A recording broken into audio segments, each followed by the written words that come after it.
Namaste, Professor. Namaste ji, namaste. Good afternoon. How are you? Yes, I'm fine.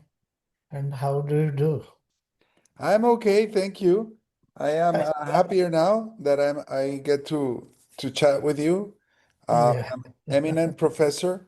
For those of you that do not know the Professor Ravi Prakash Arya, he is an eminence, an erudite in all things Sanskrit and the Shastra, which is to say erudite in knowledge. So he's a very accomplished professor. He's a chair in very prestigious universities.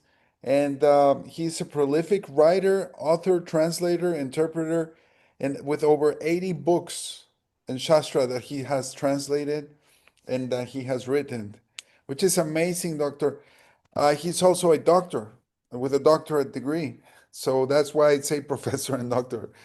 Um, and so I wanted to like even your name Ravi. A lot of people don't know it's where the Hebrew word rabbi derives from. Oh, I see, I see. So what does Ravi mean in Sanskrit? Ravi in Sanskrit means sun, Wow, sun, S- the sunlight. Ravi Prakash literally means light of sun. light of the sun, and that is a beautiful name, and I think it's so appropriate. Did you get that name from birth, or did you get it later from a guru? No, from birth itself, my father gave this name to me.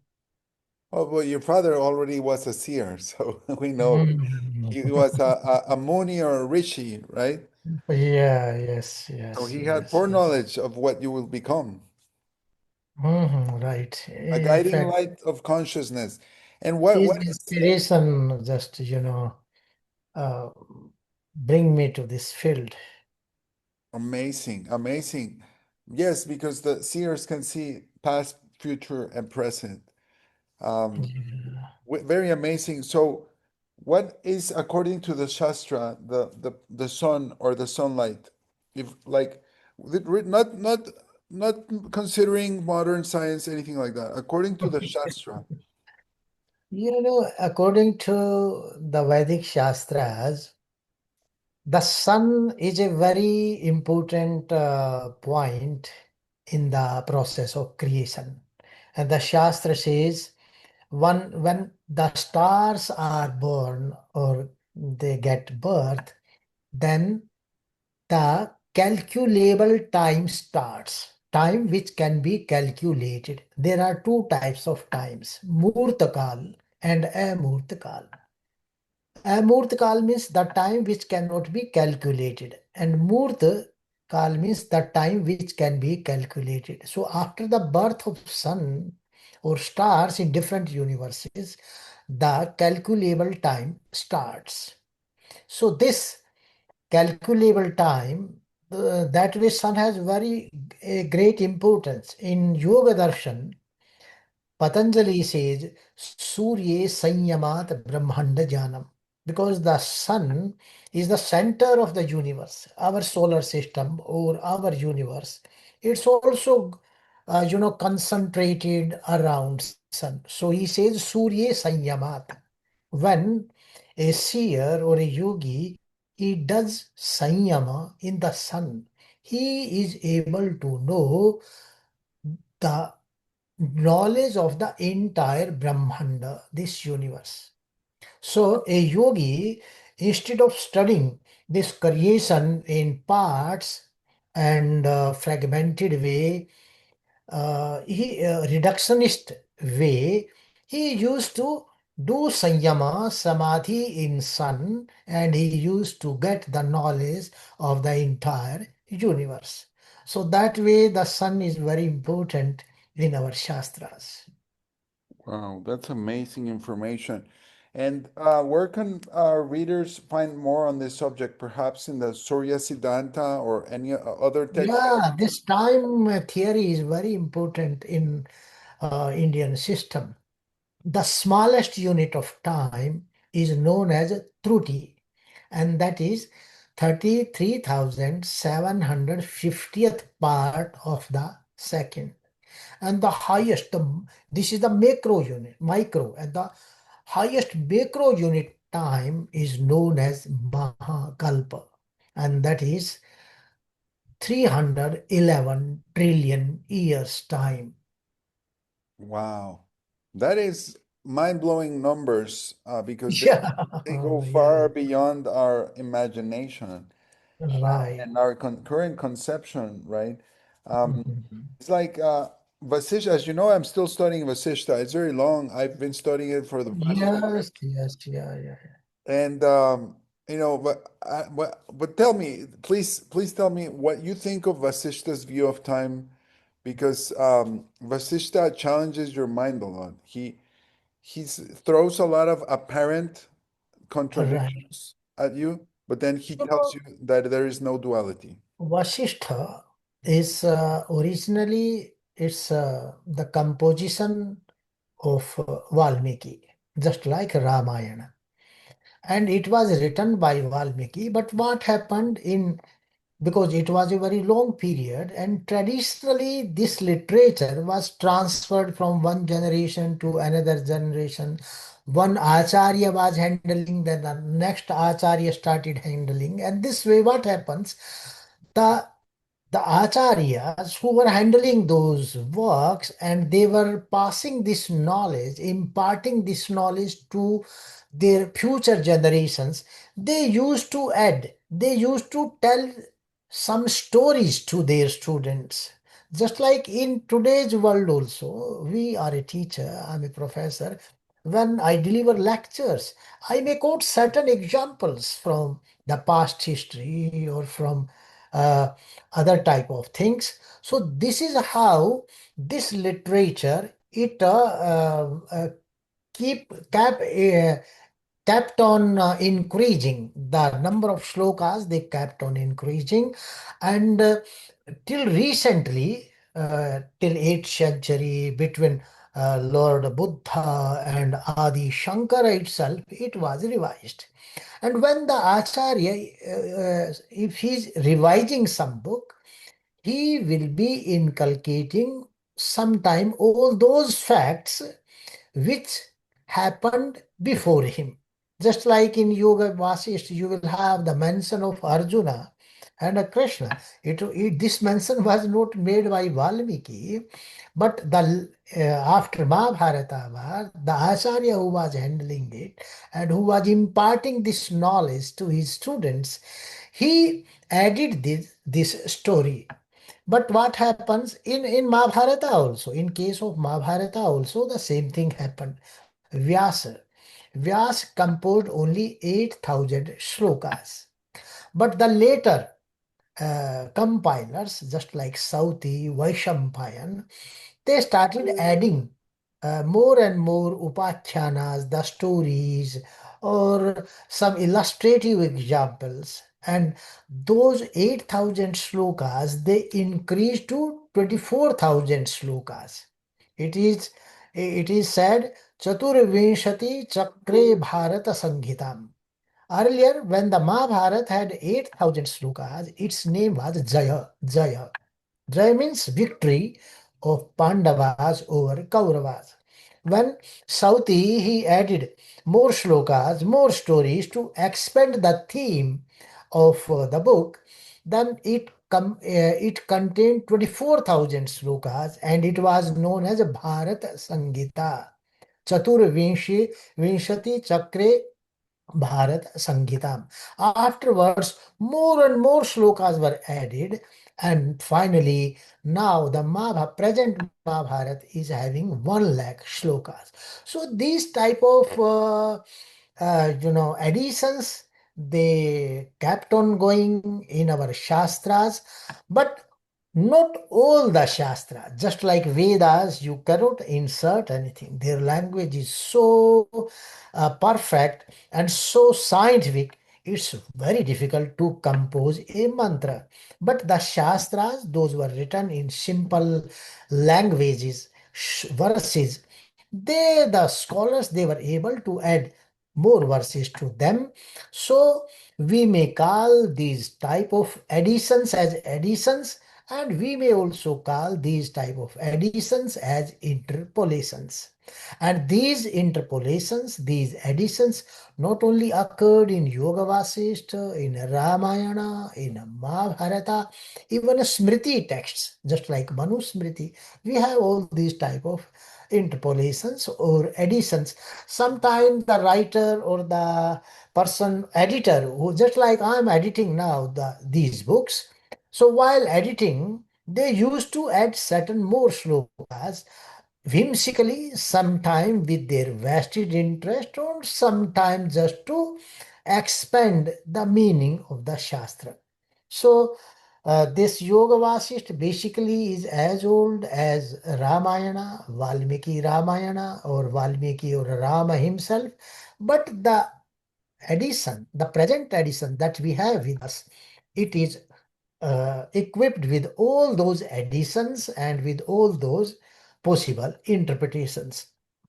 So, whatever you find something, after mention, if some mention is made, just like some people read mention of Buddha in Yoga Vasisht, so that shows that this addition was prepared after Buddha. It was not that the Valmiki himself was able to know about Buddha and he is giving some future description. It was not his intention. This is purely a philosophical, spiritual text which highlights the how the things or human beings they originate, how they persist, how the nirvana can be achieved, how the mind can be stabilized. All these things are there. So if anything exists without this main theme, that is addition or interpolation.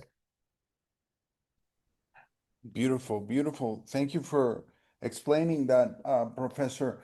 And so, while talking about the Shastra, who is Yeah. your favorite author, or who do you admire the most as an author?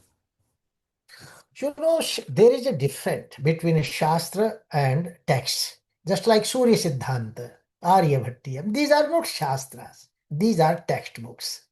Shastra means a book written by a seer, a Wow. yogi. A yogi who has Ritambhara Prajna, so his knowledge cannot be wrong.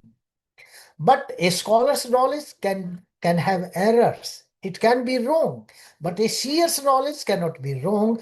So Shastra means the books written by seers or the rishis.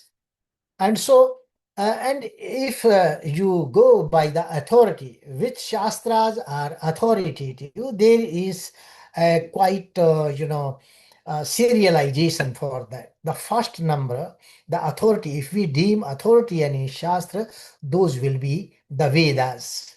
After that, the Upavedas are there. Then Vedangas, they are the help books to understand Vedas. Then Upangas means Shad Darshanas. Then Smritis, Smriti texts are there. So only till this, or these are known as Shastras. Other books they are not known as Shastras. So even the Smritis, Smriti texts, if they have any subject or any description which which which is contradictory to the theme of the Veda, that will also be considered as interpolated. So if you have a letter of authority, the first comes the Veda, then Upaveda, then Vedangas. Vedangas have the six books, Vyakarana, Jyotish, Kalpa, Nirukta, Chanda, like that. And all these Vedangas, they are helpful in understanding or explaining Veda. After that, Upanga is there, the six darshanas. Yoga, Sankhya, Nyaya, Vaisheshika, and Mimamsa. So these are the valid texts, and after that, the Smriti texts are there. Manusmriti is there, Yajnavalkya Smriti is there, and Upanishads. Brahmanas, Aranyakas, they are contained in the Vedic series also. So these are the main Shastras. Other than these texts, they do not come in the category of Shastra. These are the textbooks written by Acharyas, scholars as per their knowledge. Understood. That is very interesting to learn because a lot of these things are not easy to come about in modern life. And in Yeah, today's culture, it's not easy to find all this right. information. There is so much information out there, but a lot of it is just noise. And so it is refreshing to find somebody that has this deep knowledge. And so I wanted to also ask you about. Gyan yoga, which is mentioned in the scriptures a lot, but I rarely see any yogi. Like they always tell you, don't follow Gyan yoga, follow Bhakti or follow Kriya or follow Hatha or some other yoga. But everybody stays Yeah. away from Gyan. Why do you think? Jnana Yoga, Karma Yoga, Bhakti Yoga, these are the different streams. Jnana. What is Jnana? We must understand the definition of Jnana in Shastric terms, in the terms of our Shastras. The Shastra says Jnanam Vishaya. Adi Shankar, he says Jnanam Vishaya, Vishayanubhutira Vijnanam, Vijnanam Anandam Brahma. The valid information of anything that is known as jnana. And when that information is realized, that jnana becomes vijnana. And Shankara says, Vijnanam Anandam Brahma. When a seeker or a seer or a yogi, because Brahman is there, everyone has this information is valid. But mere this information is not going to help you. You will have to realize that information. You will have to realize that Atman or the Brahman in you. And when that Brahman is realized by a seer, that jnana becomes vijnana. And that vijnana, Shankara further says, vijnanam anandam Brahma. Where a seeker, he realizes Brahman and that becomes blissful. So Jnana Yoga, what is Jnana Yoga? Jnana Yoga means realization of the Brahman. Jnana is not just mere information here. Jnana, Vijnana, these words have been quoted in Bhagavad Gita also. When you add the word yoga with the jnana, that becomes vijnana in Sanskrit Shastric terms, not in modern day terms. In modern day terms, Vijnana is known as science that is mostly experimental. Whatever you do, something is happening in the universe, you want to repeat the same phenomenon in the lab. And if it can be repeated, you say this is science because that is experimental.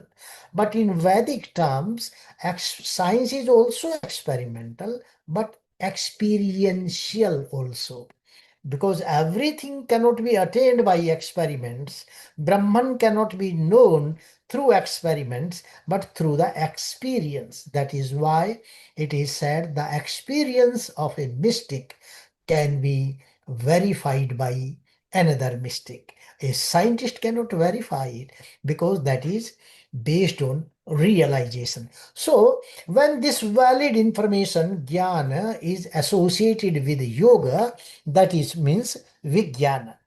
So, jnana yoga means realization of Brahmana.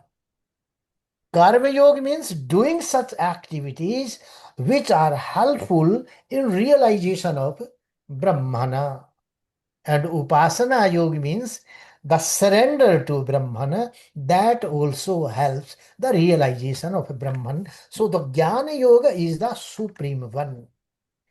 Karma and bhakti, they are helpful, they are instrumental in attaining that Jnana yoga.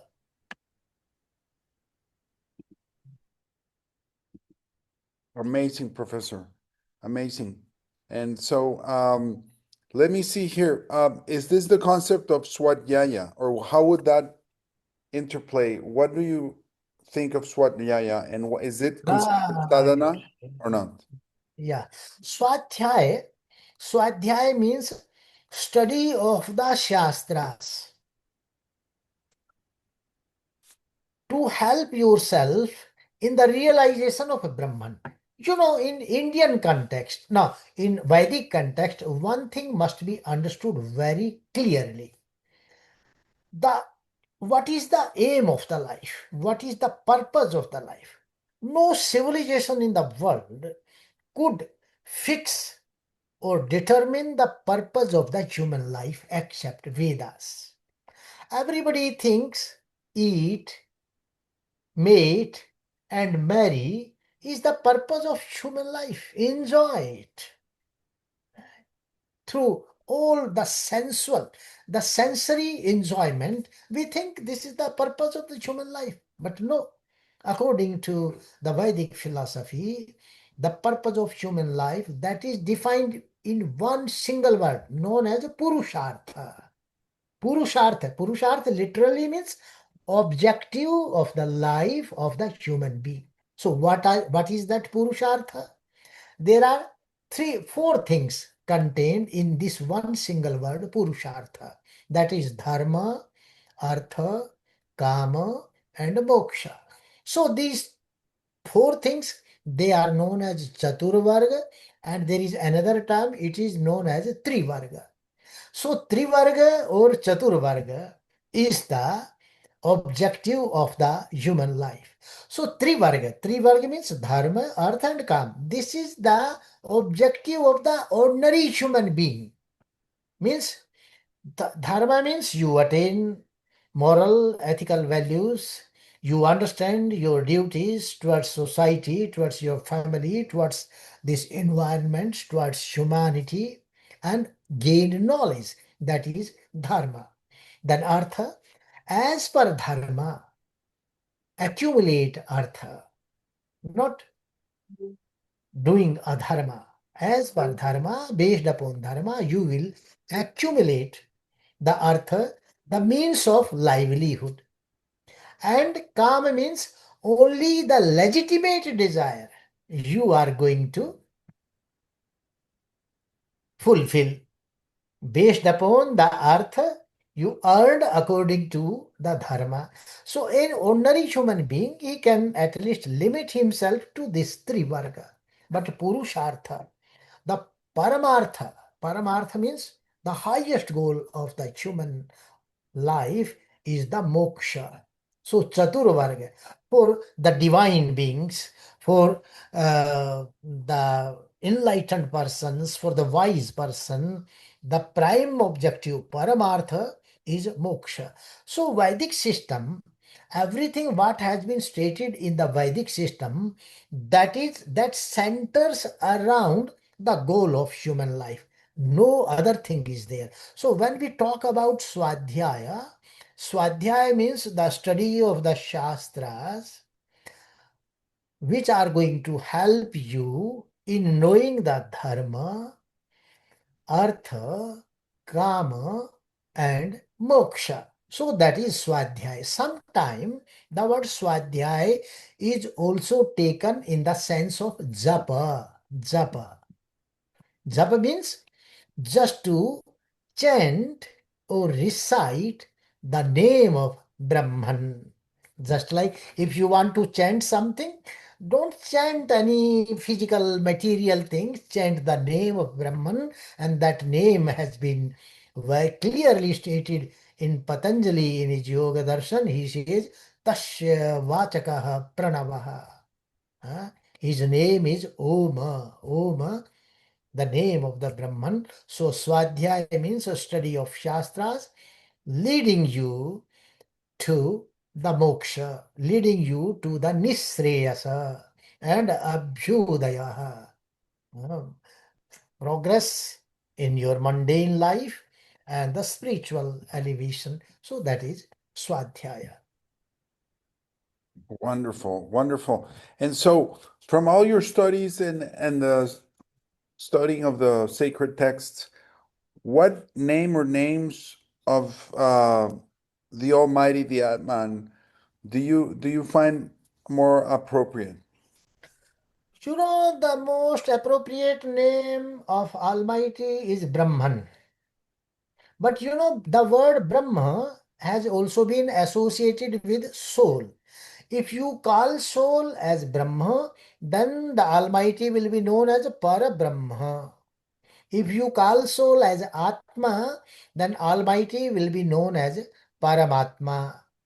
If you call this soul as a Ishvara, then Almighty will be known as a Parameshwara. So these three names, they are more prominent and very much exact to define Brahma. And these are his names. But if you want to chant Brahma, then that is Om. Om is the central point of all these three names. That is why when Vedic mantras are chanted, they are being started with the word Om. Om Tat Savitur Varenyam, like that.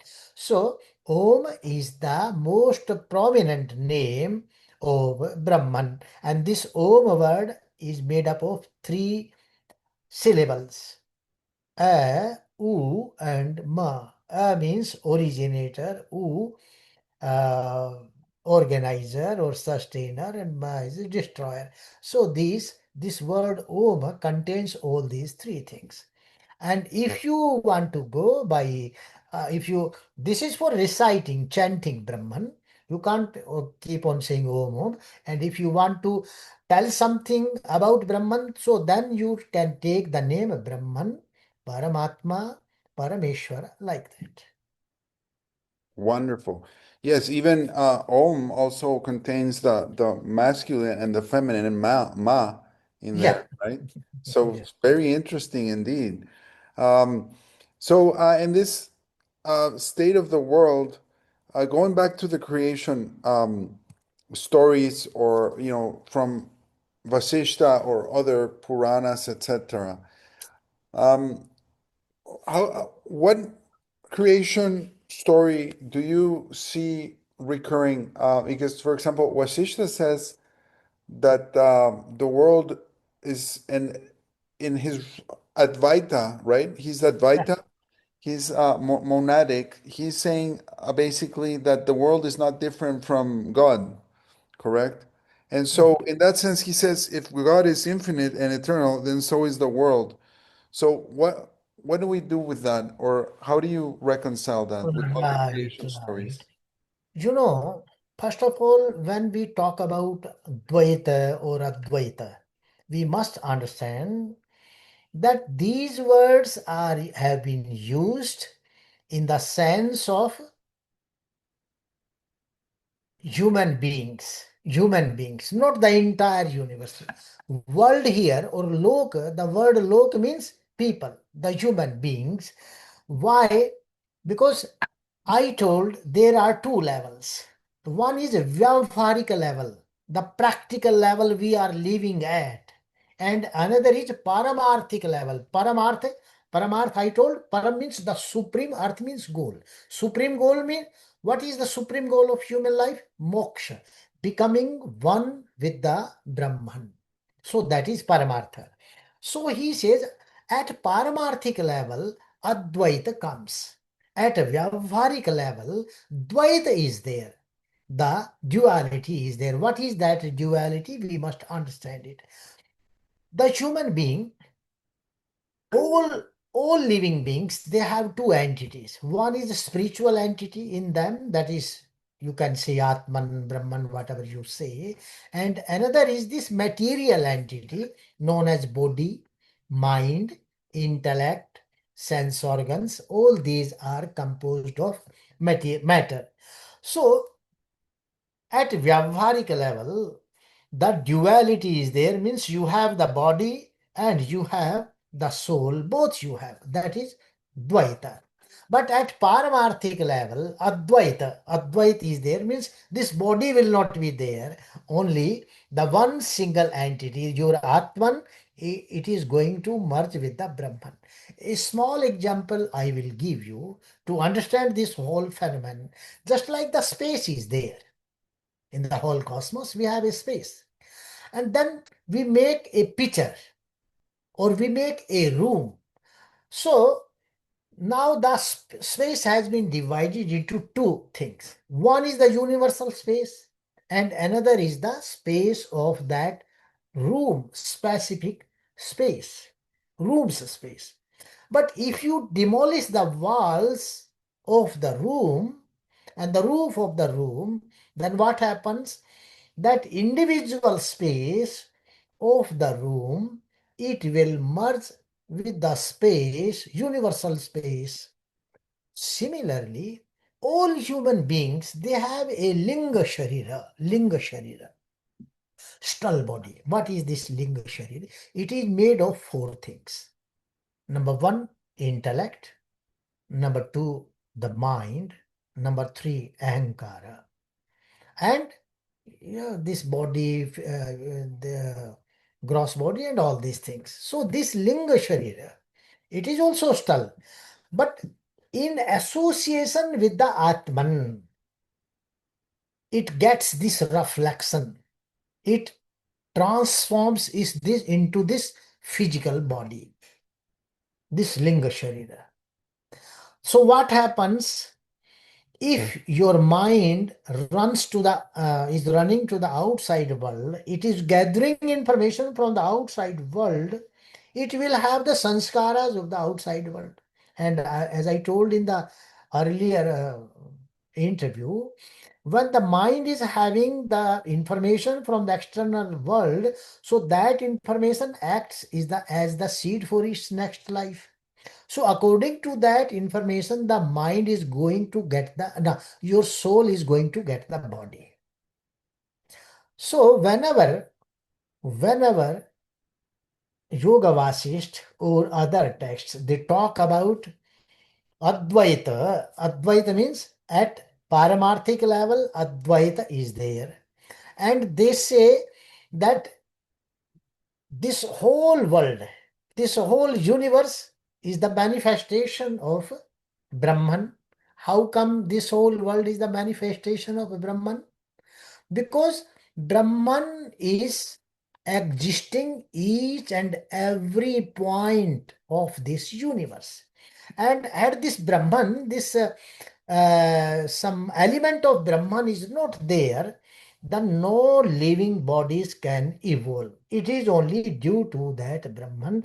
That is, in that sense, Yoga Vasisht says that this whole thing is the manifestation of the Brahman, because due to the upadhi, another word has been used in philosophical terms to understand this phenomenon. Upadhi means delimiting factor. Delimiting factor. How? Just like the skull body is the upadhi. Upadhi, just like when you made a room and the room space is there, how the space of the room was separated from the external or universal space. How it was separated? By those walls of the room, the roof of the room. So those walls, those roofs, they are known as upadhi. They have delimited the space of the room. Similarly, the skull body containing information in its mind, it is the upadhi. And this skull body is also eternal. It is not going to end. It is also eternal. So, whenever this upadhi demolishes, whenever the information from external world is reduced or erased from the skull body, it remains merged with the Brahman. And whenever that information develops, then it separates from the Brahman. So, in that sense, it has been said that it is Advaita. Everything is manifestation of Brahman. If the element of Brahman is not there in this universe, nothing can react, nothing can move. Because of that Brahman, the entire motion is there, motion in the particles is there, this electron, proton, everything in this world is moving because that Brahman. If that essence is not there, nothing can move and no reaction can take place. Just to take uh, the creation won't take place because if the reaction is there, something is going to be produced. So due to that factor, everything is existing, everything is evolving, everything is creating in this universe. That is why the philosopher says, Yoga Vasishtha, this Vasishtha says that the everything is Advaita. Nothing, Advaita is the final and the is basic thing, and everything is the manifestation of Brahman. It manifests due to Brahman, we can say, we can understand like that. Wow, incredible, incredible. Very, very enlightening, doctor. And sorry about that. I also wanted to inquire about certain other aspects here of the yoga and the Vasishta. For example, many people equate idol worship with paganism, and the opposite. No, no idols allowed with Christianity. But Vasishta was criticizing idol worship Yes, thousands of years before right, Christianity. right, right. So can you No, elaborate on that? yes. Idol worship was never sanctioned in the Veda itself. I told a simple logic is there. What is that simple logic? If you will concentrate your attention goes to the material world, then you cannot attain moksha. Simple thing. You leave the idol, you leave some murti. If your attention goes even to a human being in this material world and you become more bound with that human personality, just like Krishna is there, just like Rama is there. I'm talking about my system, just like Christ is there. If your attention remains attached to the personalities, or we called them prophets, we called them Bhagavan gods, who have who have come into this universe, existed, have their signatures in this world. If you are attached with them, you can never attain moksha because your attention still remains with the material things. This body, whom when we love Krishna, whom we are going to love, with that body we are loving. If you are worshipping some idol, so that stone you are going to attach yourself, you are going to attend, or you are going to pay your attention to that stone, not that a spiritual Brahman. The spirituality is different. So Shankara, Adi Shankara also says, because this idol worship in Hinduism, in Vedic period, it was not there. If you study Bhagavad Gita, Bhagavad Gita will tell you, Yajna, Dan, Tapah, Karma, Na Tyajyam. Three types of karmas have been defined. Nitya karma. Nitya karma means obligatory, daily obligatory duties. And those duties, he says, yajna, doing agnihotra, dan, doing charity, and tapaha. Tapaha means yoga, swadhyaya, and taking care of elderly persons in your houses and the society. That is tapaha. He says these three things are to be done necessarily every day. And one more thing, in Vedic system, Panch Mahayajna is there. Concept of Panch Mahayajna. Five great yajnas. Means these five yajnas you are supposed to perform daily. What are those five yajna? One is known as Brahma Yajna. Brahma Yajna means to do the study of Shastras. Another is known as Deva Yajna, doing Havana. Agnihotra. Third one is known as Pitri Yajna, taking care or doing service to your elderly persons in your family, or giving respect to the elderly persons in your family. Then Atithi Yajna, if some scholar or a peripatetic monk or a sannyasi, wandering sannyasi, comes to your house, host him, give him food, whatever possible for his sustenance. Then third one is Bali Vaishwadevya. You are living in this world. You are earning money, you have so many facilities, but some creatures around you, they are also living. You must give something to eat for those creatures around you, just like the birds are there, the other animals are there who cannot survive at their own, so try to feed them.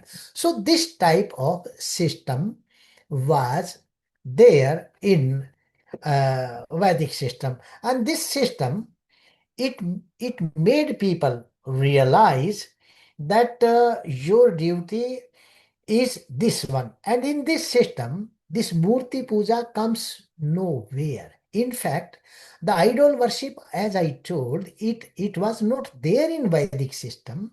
It started from Buddhism. Buddhist people, they used to do they made murtis of idols of Buddha, and they used to pay homage to the Buddha through those idols. Then it came to the Jainism.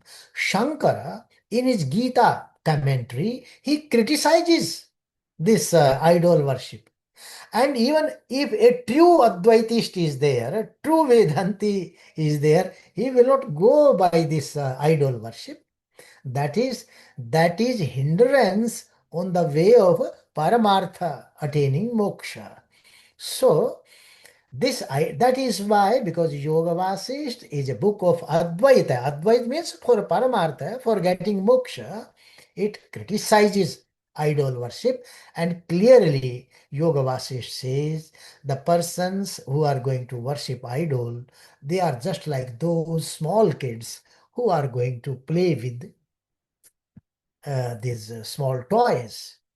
So this idol worship, neither it has been sanctioned in Vedas, nor it was sanctioned any of the Shastra.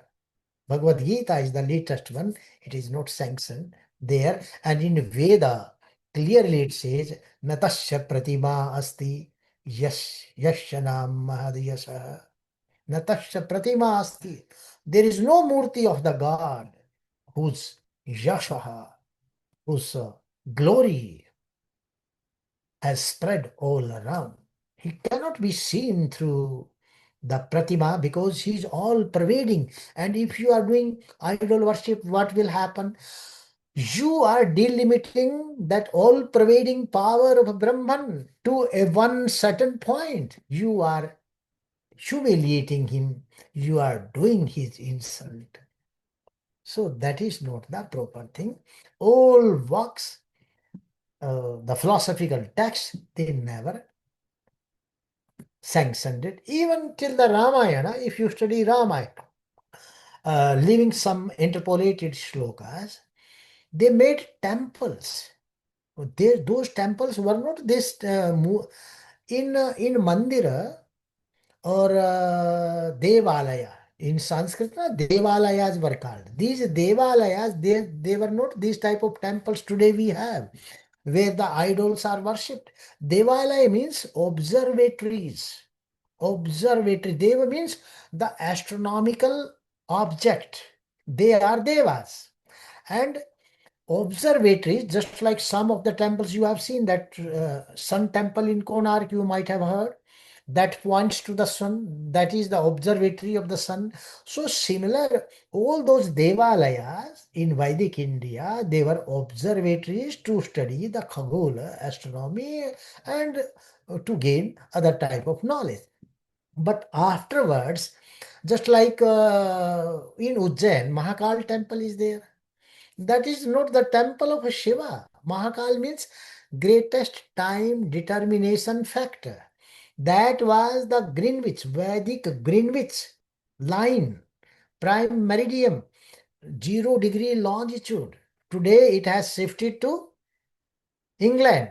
The Britishers, they have taken it. But earlier, the study of astronomy in India, it was done with Ujjain as the 0 degree prime meridian.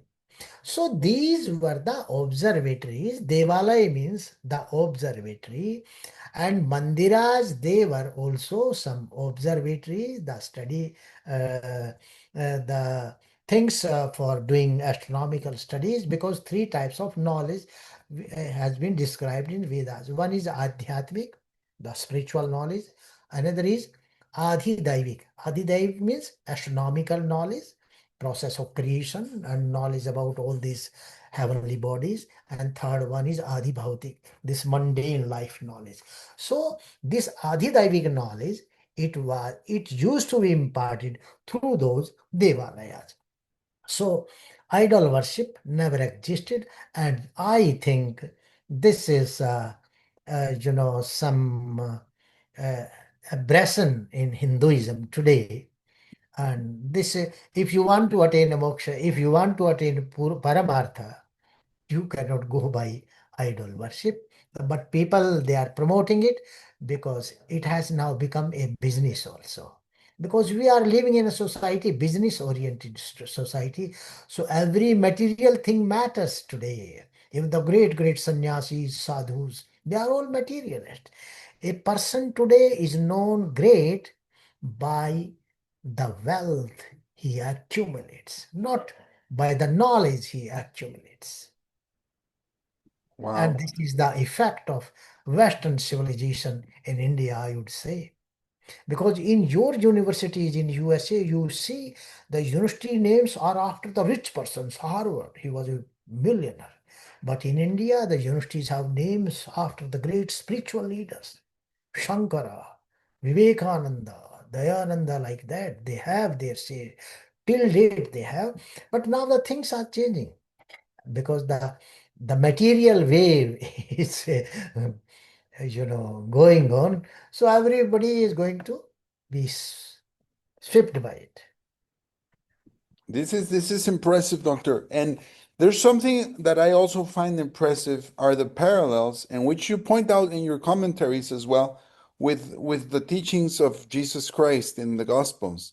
For Mm. example, he says it's easier for a camel to go through the eye of a needle than for a rich person to enter Swarga Loka, right? So, and this is a sense where one finds resonance with certain teachings. Yes, yes, because wherever these are the basic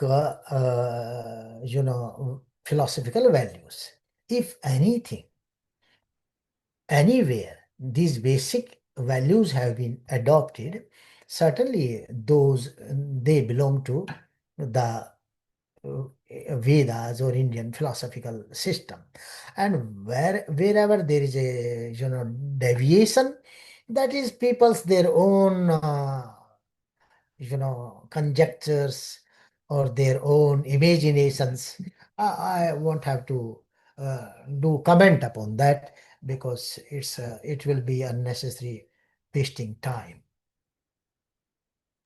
The Understood. Yes. goal of human life is moksha, and whatever is helpful in moksha, that is permissible. That is why in our system, even karmas they have defined. Karma sanctioned in the Shastra. Whatever Shastra says to do, do that. Because Shastra says that karma is going to align with your path of a moksha. Prohibited karmas are there, nishiddha karmas. You are not to do that because that will become a hindrance on the way of your final objective of the human life. Nitya karma, kamya karma. Kamya means the if you do some karma with the desire of getting something, that is also not required. He says, don't go by kamya karmas. If you will be forced by your desires, you will never attain moksha. And naimittik, if you do to on account of some occasion, you are doing some function, just like you are celebrating your birthday. So that is naimittika karma. He says, no need to do that. That is not going to help you. Oh yes, in social life and all these things, they you may enjoy your social life, but in your ultimate objective of your life or the human life, it is they have nothing to do. They have no role to play. So be attached. Go for the Advaita and don't go for this duality. That is why he says some persons think that, oh no, we are body mind. But he says, no, you are neither body nor mind. You are a spiritual element. Your nature is that of spirituality. You are a pure spiritual soul. So try to realize that, and that is known as self-realization. If we are able to realize that, oh, we are pure soul, we are neither this body nor this mind, then that is self-realization. After self-realization takes place, then you will be able to Brahma realization, means universalize yourself. Incredible, doctor. Incredible. Very, very good information here for those listeners that Yeah. are on the path or are trying to find their way to the truth and to happiness, right? Yeah. So, what about there's another subject that trips up a lot of people, and this is the subject of what to eat. So, Yeah. what do the texts mention? Like, what is the good food? What is not the good You food? know, the eating habits, they must also be aligned with your objective of the life. There are three gunas are there. These three gunas, they are embedded in the Prakriti. Tamo guna, tamas guna, rajas and sattva guna. Tamas is quite darkness where there is no knowledge. You are just like all animal beings, animal species, they are at tamoguna level. The human beings, they are at rajoguna level. Somewhere the rajoguna is at highest stage, at some level it is at lower stage, like that. And the divine beings, they are at sattva level. The yogis, the seers, they are at sattva level. So your food habits, they should also be sattvika. If sattvic means it should be very light, maximum, watery substances you have. You must have fresh fruits, fresh vegetables. You should make fresh foods daily. Don't preserve food in the fridge or freezers. And now, because we have developed the habit, we don't want to do the food service for ourselves. We just bring tint food, ready-made food, and they have been made some 10 days ago, 5 days ago. Some dates are there, they are going to expire. That if we are going to eat that food, that will develop tamasic influence on the body. And if you eat the heavy foods, although they are not tamasic, you make fresh food, but they are heavy, then that is rajasic. The fruit that boosts your physical power, that is the rajasic. The fruit that boosts your spiritual power, your mental power, that is sattvic light food. If you are having heavy food, those are rajasic. And if you are having stale food, those are tamasic. Simple three terms. So the Shastra says, if you are a grihastha, at least go by the rajasic food. Don't go by tamasic is prohibited in human species.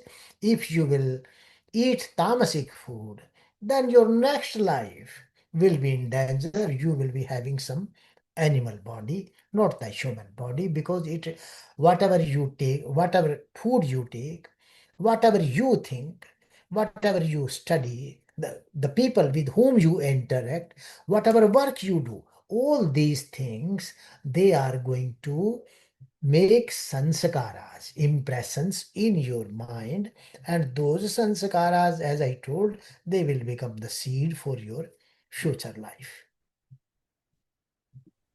Okay, so to address it directly, What about the eating of meat and beef and dead animals? No, it is quite prohibited because animal food, what happens?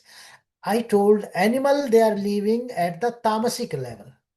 If you will suppose you eat meat or any animal, this flesh, so that directly injects in your blood the sanskar of tamasa and that sanskar of animal life.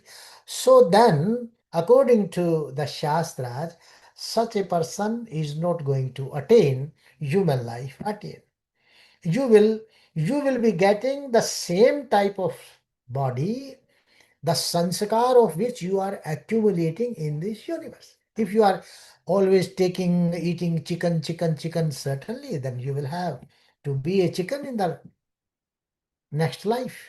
If you are having beef, then certainly you will God be forbid. cow and your beef will be utilized by others.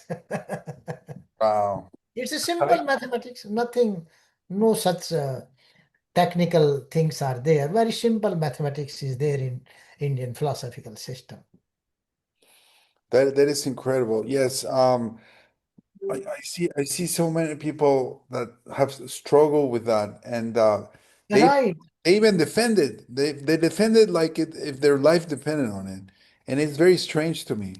The people they become habitual, and but if you are a strong, you have a strong willpower, you will come out of all these things because they are being attracted by their tongues. They are the slaves of their sense organs. That is why no, I can't take this food.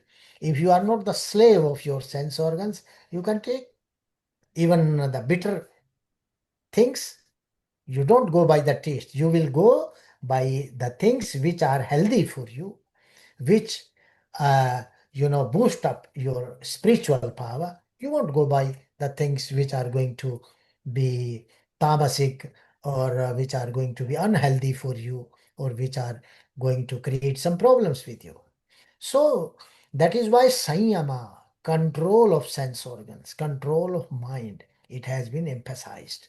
So these type of persons, they are spiritually weak persons. They cannot control their mind. They cannot control their sense organs.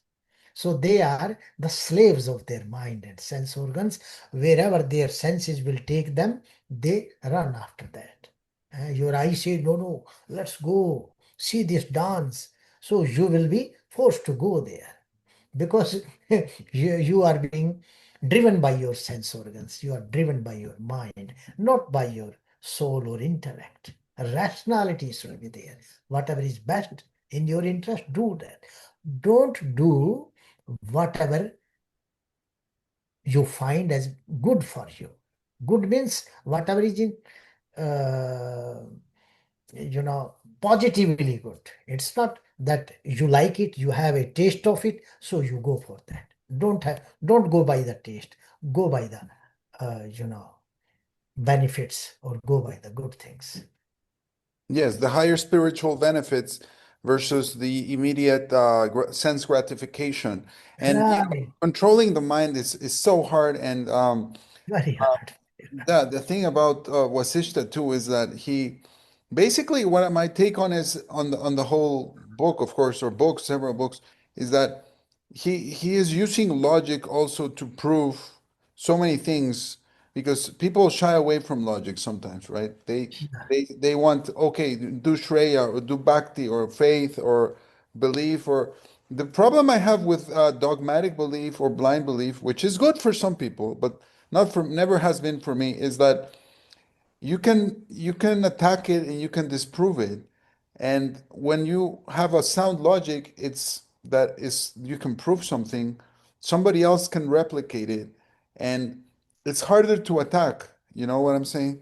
It's harder to attack something on the rationality than to attack it on the blind belief because my belief can change between today and tomorrow. Can Right. change. Your logic maybe can change, but it's still one plus one equals two. Um, so in that sense, the time is getting short, but I also wanted to address the rebirth. A lot of people struggle with the idea of rebirth. Mainly people, one of the main things people argue is like, I do not remember my past life. And so I Yeah. tell them, hey, you don't even remember what you dreamt last night or 2 nights ago. No, yes, I'll tell why they don't remember. This chitta is the storehouse of memory or the information is there. Suppose in what we have in our mind, the layers, so many files from the past lives, they have been piled up, piled up, piled up. So when thousands of files have piled up, it is not so easy to know that what is there in what file, what thing is there. Just like you told yourself, sometimes we are not able to know the things that happen in the morning and evening we forget. Even whatever happened in our 30 years ago, we don't remember. Whatever happened in the childhood, we don't remember. Similarly, whatever happens in the past, that has gone down, in the archive section. Archive, there is also archive in your memory. So you know only the latest things, not in the archive. So only a yogi, he can go. He has the reach in the archive. He can go in the archive and he can find out the information. That is why it's not so easy for everybody to recollect their past life. And one more thing, if a human being immediately comes in the human life, he will be able to know his past life sometime. Some accidentally he dies with some accident and immediately born as a human being. Sometime he will be able to remember his past life. But a human being who has come to the human life, uh, you know going through some animal insect life, there is no possibility for him to remember his past life. Wow. That is super interesting. And Because that the sattvic nature has to be there. Only the sattva person, the people dominated by sattva, sometimes the mixture of sattva is there. Sattva is dominant, rajas and tamas are dormant, but not sattva dominance. Pure sattva has to be there. Then only you will have to the access to the archive section of your mind, memory. right, because mainly I see it as you are not prepared. And so Brahma, Krishna, Sri Krishna protects you because you're already sad because of what happened 6 months ago. Imagine if you remembered everything bad that happened to you. Yeah, yeah, yeah. You In would this be, life also we don't remember. Sometimes we forget the people. Somebody met you and again is meeting. Oh, I have, I'm not able to recognize you. Please tell me who. Then he relates some event. Oh, now I know one now. So it's it's not a logical thing to say like that. There are so many reasons you are not able to remember all these things, recognize things. beautiful, Doctor, Professor.